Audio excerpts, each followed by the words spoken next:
भगवान इंद्र, शंकर, विष्णू, गणपती सगळ्यांनी स्त्री अवतार घेतले. अनेक वेळा हा प्रसंग आलेला त्यांच्या लाईफमध्ये. आणि एक कथा तर अशी आहे की जिथे पार्वती देवी ही सकाळी अगदी प्रातः पूजा जी असते, सगळ्या शक्तींचं शक्तीपीठ उत्तर प्रदेशमध्ये आहे, तिथे जेव्हा पार्वती देवी जातात तर तेव्हा त्यांना भेटण्यासाठी आणि तिथे एंट्री मिळवण्यासाठी सगळ्या देवांना स्त्री रूप घ्यायला लागतं. आणि ते फक्त स्त्री रूपनी आज जाऊ शकतात. देवी तोपर्यंत प्रसन्न नाही होत त्यांच्यावर, because masculine energy is effort, it is चेझिंग.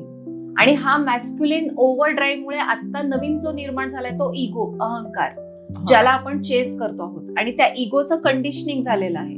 Conditioning म्हणजे बघा, फॉर एक्झाम्पल ऋषी मुनी आले तर आपण लगेच नतमस्तक होणार, कोच आले तर आपण ट्रस्टचा विचार करणार. आणि त्यात जर आता मी स्कर्ट आणि फ्रॉक घालून बसले तर विचार करणार. So this is conditioning, cultural conditioning. So हा इगो मधनं आलेला आहे. आणि इगो म्हणजे खूप जास्त brainy energy.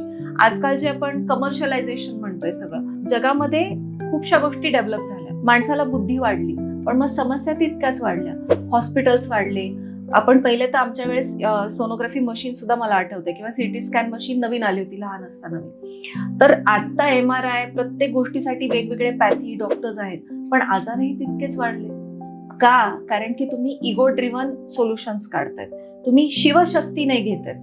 We are ignoring the feminine aspect.